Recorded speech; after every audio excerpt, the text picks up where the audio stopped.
For the late start of this meeting, I would just like to welcome you all to this SELEP board meeting. I just want to reiterate whether there are any declarations of interest for this section of the meeting. No. Okay, and then I'm just going to go on to the minutes of the March meeting. Are there any comments from the March meeting minutes at all? No, thank you.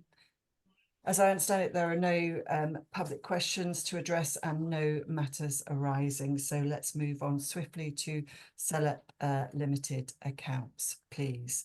Lorna, you here?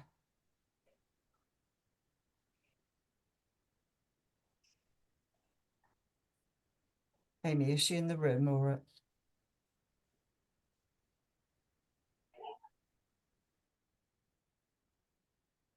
Yes, she's just coming. Just coming. Great. Thank you. Lorna, I know you've only just been admitted, but if I can hand over straight away to you, thank you very much. Thank you, Sarah. So good morning, my name's Lorna Norris. I'm the Senior Finance Business Partner at Essex County Council, and my role includes supporting the Council in its accountable body role for SELEP. So this item is looking for a decision from the board to agree the 23-24 accounts for the South East SELEP Limited in order that we can fulfil the requirements to submit the accounts to Companies House. Through 23-24, the companies continue to be dormant in that there have been no financial transactions during the year, and the company continues to hold no assets or liabilities. The accounts presented therefore show a nil value to confirm its continued dormancy status. If the company chooses to take a decision to close under the next item, this will be the final set of accounts prepared for the company. As the accounts are dormant, they're not required to be subject to audit, and there are no risks or issues to highlight to the board in this respect. As is set out in the report, the partnership funds are managed outside of the company by Essex County Council in its role as the accountable body for SELEP and in accordance with the decision-making of the Accountability Board. Separate accounts in this respect are being prepared for 23-24, which will be subject to the usual external audit requirements and will be signed off by the Section 151 officer of the accountable body to provide assurances with respect to the reported position in accordance with the approach agreed by the Accountability Board at the February meeting. On conclusion of the audit, the 23-24 accounts will be published on the website and therefore available for review. As the board is aware, we'd anticipated being able to close the partnership at the end of 23-24, but as this was not possible, we continue to incur costs into 24-25 that are being funded through the residual partnership reserves currently being held by the accountable body.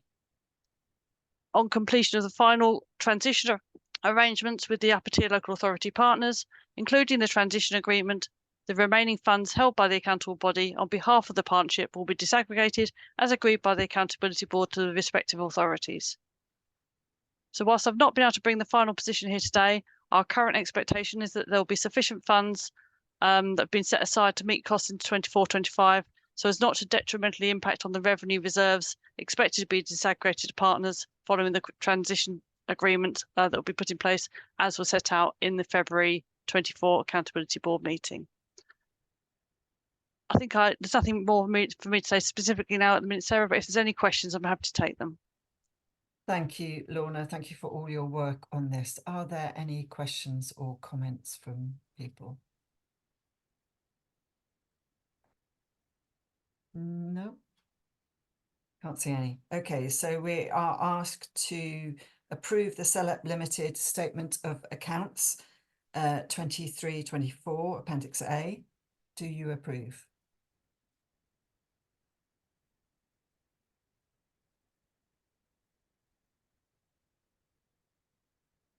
Okay, thank you very much. And we're asked to note that the SELEP Limited Statement of Accounts 23-24 have been agreed to be finalised by the Section 151 officer of the accountable body and will be subject to external audit prior to publication. Note the decisions of the Accountability Board with respect to the distribution of funding held by the accountable body at the end of March 2024. And note that it was agreed by Accountability Board that no funding can be transferred until the transition agreement has been signed by all 6 upper tier local authority partners, and that DLUC has released and discharged Essex County Council from all liabilities as accountable body of SELEP, accepting completed projects for projects outside of administrative Essex, and the three new accountable bodies have taken on responsibility for ongoing projects within their administrative areas. Okay, thank you.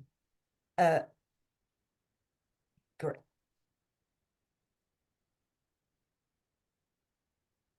Okay, thank you. I'm presuming those hands up are votes to say you note that. Thank you very much. Okay, I'm going to ask Helen. We're going to move on to item 4 now, update on the transition and closure of SELEP. Helen, thank you. Thank you. Well, obviously in proper strategic board tradition, I do have a couple of slides. We can't have a strategic board without a couple of slides. So allow me just to share my screen quickly. Grateful if someone could just give me a thumbs up that that's there. Okay, great. Thank you very much. So I just wanted to start really by just revisiting the position we shared with the board at the last meeting, because I think it's a good place to start. So we recognised obviously that the LEP had worked at pace to execute the integration plan that it put in place, and activities within its control had completed. It was also acknowledged that government policy remained that the agenda should be led by local authorities, and as such our 6 upper tier authorities have taken on delivery of future economic growth activities from the 1st of April, and they include the core things that government cited, which was business representation, economic planning and delivery of new programmes. However, you'll probably vividly recall that we were unable to present decisions for closure at our last meeting due to the fact that we had not resolved with the department how the legacy capital programme would transition to local authorities. So it was agreed that whilst work continued, we would also amend the framework agreement to remove the strategic board, and as such the need for SELEP Limited as a company. And it was then proposed that we would call an extraordinary meeting by June this year in order to try and take those closure decisions. And obviously that's where we are today. So just in terms of update around the transition, as we said, the locally controlled functions such as the new secretariat arrangements for the LEP working groups, future employment in local authorities of the SELEP secretariat, provision of up-to-date economic data and the new State of the Region report, and arrangements agreed for future delivery of the Growth Hub have all concluded. And of course, we have now had confirmation of the funding allocation for this year for the Growth Hub, and an allocation which is also quite a bit higher than the LEP has received in previous years. So that's welcome news for local areas. In terms of progress on the transition arrangements themselves for the capital programme, you'll recall in March that we were at a bit of an impasse with the department as to how that could proceed.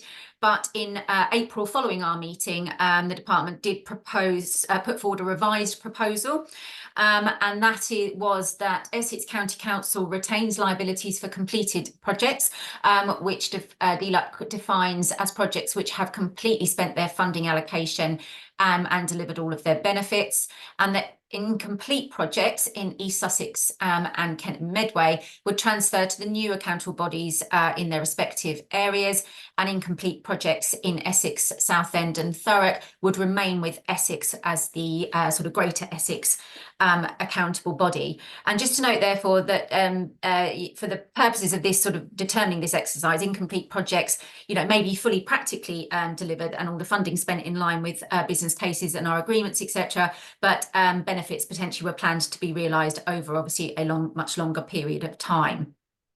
So this proposal is still subject to the final transition agreement, but in principle is agreeable by the local authorities. And as such, that agreement is being revised by Essex Legal Services and will be shared with the local authorities and with the department as soon as possible. Once governance processes have concluded across the local authorities and with the department, these will be then the ongoing arrangements for managing the legacy capital programme. But until this point, Essex will remain as the accountable body and will continue to perform their usual functions, including facilitating accountability board meetings if required. It should be noted, though, I mean, not that it affects this board particularly, but it should be noticed that from a local authority perspective, as well as agreeing the transition arrangements from a pure SELEP perspective, there still remains two elements that have not been concluded by the department, and that is the application process for the core funding for 24-25. I don't believe that has been announced yet. And also the publication of the new assurance framework. So there are still those two aspects that I believe are being sort of pushed for by local authorities to the department. In terms of risk to concluding transition, the most likely around is probably timescales. I mean, there was a hope to be able to conclude potentially by the end of June. But as this does require, obviously, further review of a revised agreement, it requires agreement by 6 local authorities and by the department before it can be finalised. And of course, now we have a general election and not sure what issues that may present or not. It may be that there are some further delays, but from a local perspective, this risk is being mitigated as much as it can be by very close dialogue across all of those parties and with different colleagues to make sure things stay on track. And lastly, to note, and it was mentioned earlier that the current SELEP Secretariat does disband at the end of this month, so effectively next week. So just moving on then to the framework agreement, as we can see, the transition arrangements, may still take a while to conclude, and therefore, as agreed, work has been done to vary the framework agreement and remove the strategic board from that. This was done via a deed of variation to the agreement, which has been shared and has now been agreed with all of the relevant parties. And this effectively means that SELEP Limited is no longer required in order to make decisions on LIP activities going forward. So today you are being presented with decisions on closure of the company, and the steps that need to be taken for this are a decision obviously taken today by this board, approval and filing of the SELEP Limited accounts, which obviously is the previous item, announcement of plans to strike off the company, the filing of the DSO1 application form, which is in the appendix in your pack to this paper, signatory of all directors to that form, which would be, I believe, automatically triggered once that form is submitted to Companies House, and then a copy of the application being sent to any affected parties. So following publication, assuming no one objects to the closure of the LEP would be struck off the register after a 2-month period. And then there'd be a further confirmation made that the company no longer legally exists. So that would be the headline process that will follow should you take the decision to close the company today. So there are other considerations linked to this for the board to consider. As you know, SELEP Limited is a dormant company that doesn't trade or hold any assets, and you will cease to be directors of that company once it is struck off, and as such, those liabilities cease. However, directors have held insurance since incorporation with the policy held by Essex County Council. And if the board was to agree to continue this, it would effectively mean that cover would remain in place for a 6-year period, which is in line with the statute of limitation.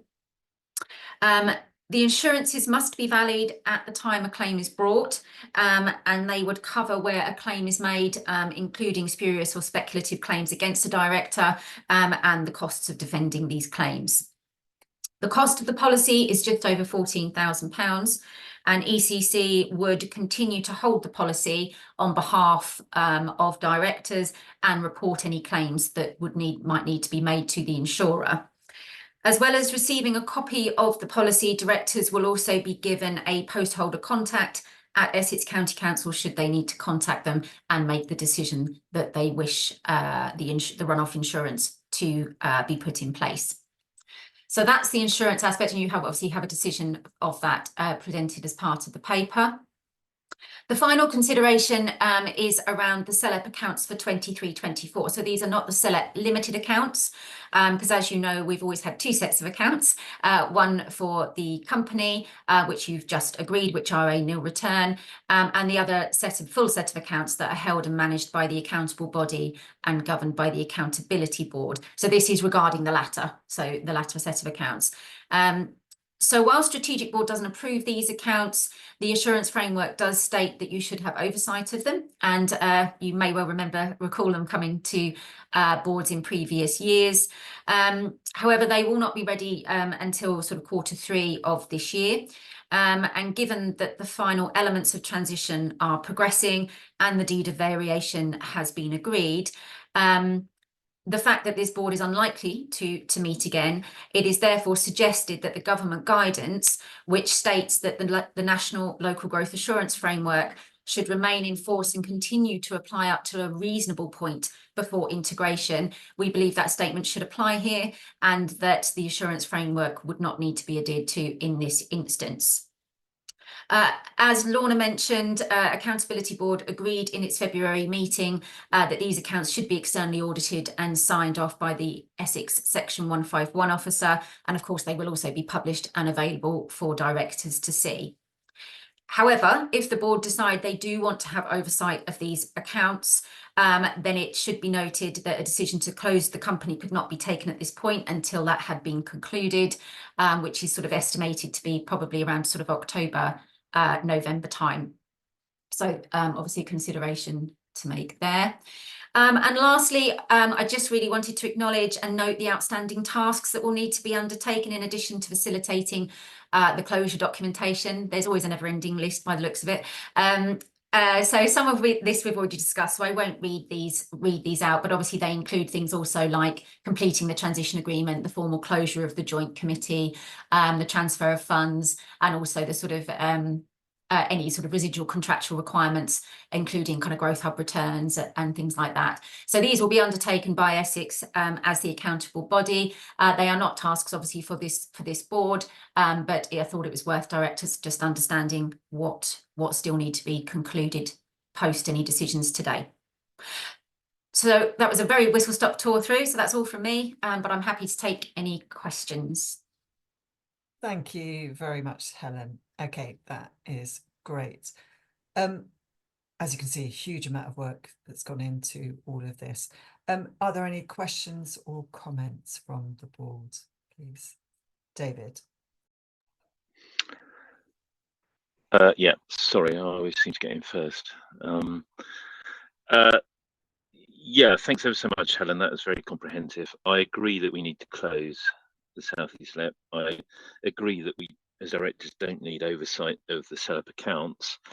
I'm afraid that I disagree fundamentally with the advice from Essex Legal Services that there's no need for directors' run-off insurance.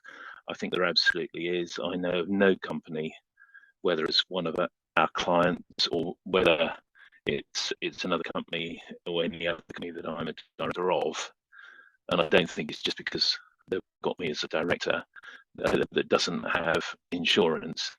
And we absolutely need to have it. I can see that those directors who are from local authorities may quite likely be covered by their own insurance arrangements, but that won't be the case for the private board members, directors here. So I think we absolutely need to keep that in place, and I would urge that very strongly.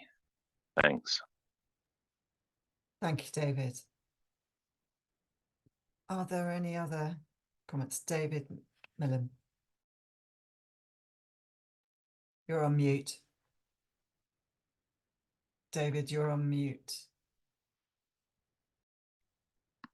Sorry, I was just saying that I agree with David's comments on insurance. It's absolutely essential that we have that. Thank you. Councillor Edwards.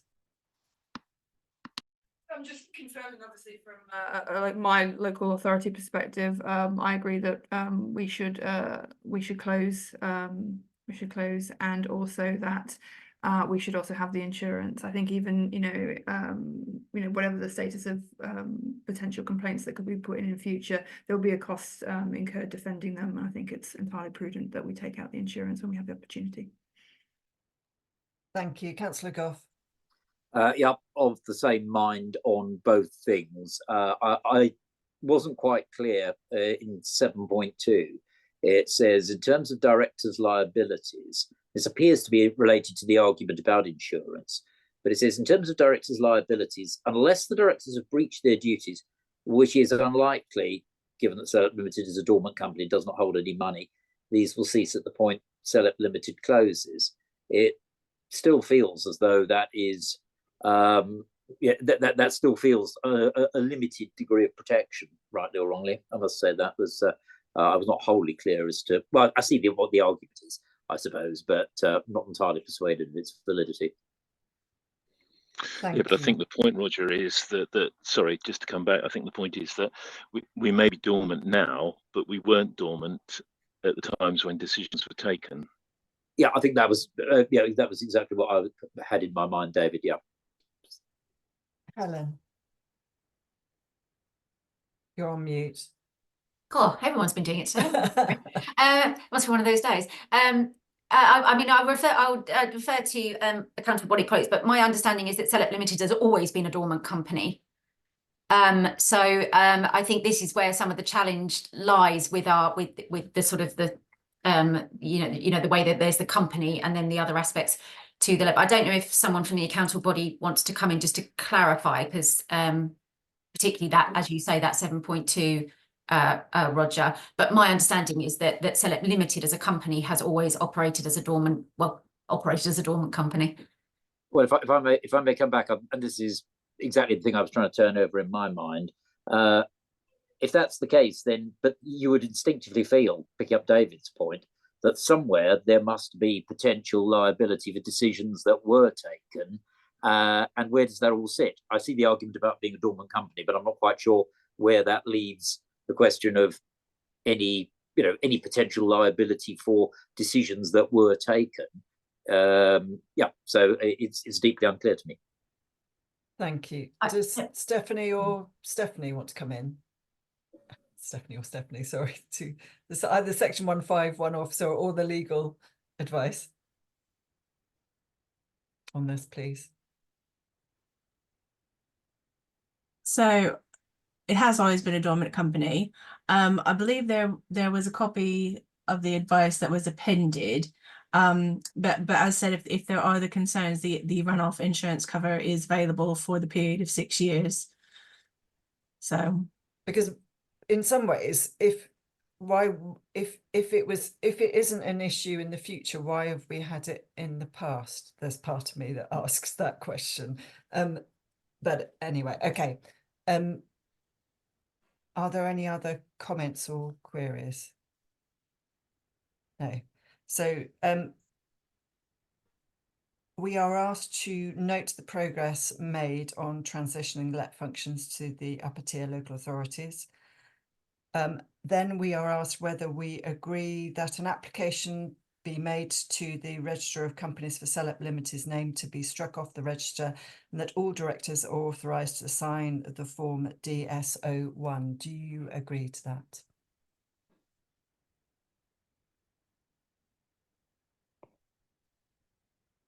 Okay, thank you.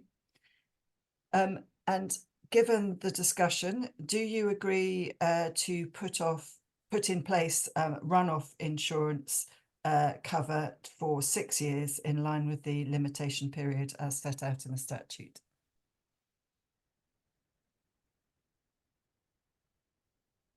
Okay, thank you. And do you agree that due to the closure of SELEP Limited, directors will not be given oversight of SELEP accounts held by the accountable body? These are separate to the accounts of SELEP Limited, which are outlined in item 3, noting that these will be externally audited and signed off by Essex County Council section 151 officer on the behalf of the accountability board. Do you agree? Thank you. And we're asked to note the activity that will still need to be undertaken by Essex County Council as the SELEP accountable body to transfer all elements of LEP functions to ULTAs and ensure that all closure activities are concluded. Thank you. Okay. Thank you very much. So it just goes for me to ask whether there is any other business around the room at all. Anna, is that an old hand or a? It's an old hand. Okay. Thank you. David. Sorry, in view of what you're about to say, Sarah, I just wanted to thank you and Helen and the rest of the SELEP Secretariat for all that you've done over all of the years, to thank all of my fellow board members and directors and members of SELEP for all that has been done, to note the enormous accomplishments that SELEP has achieved over the years. And I think we should all be very proud of what we have done. So thanks a lot. And although it's not goodbye in the next second, but goodbye to everyone, and thank you. Thank you, David. Councillor Scott. Yeah, I just want to echo what David said. In my short period on this body, I can only say I'm in admiration of everything through very difficult circumstances that everyone involved has had to do. So can I just pass on my gratitude and admiration? Thank you. Thank you, Councillor Scott. Councillor Gough. Yeah, endorse that, and in particular, I think reinforce the point which David started with, which is thank you, Sarah, and you, Helen, for the roles you've played, particularly in terms of seeing this through this final stage, which has been perhaps more difficult than we might have expected, but it's been tremendously well done, and I think the rest of us owe you two, in particular, real thanks. Thank you, Councillor Gough. Councillor Glazier. You're on mute, Councillor. Keith, you're on mute, I'm afraid. Sorry. Sorry, to agree with all that's been said, but just to remind people of the journey that we've been on, as someone that's been involved from the inception.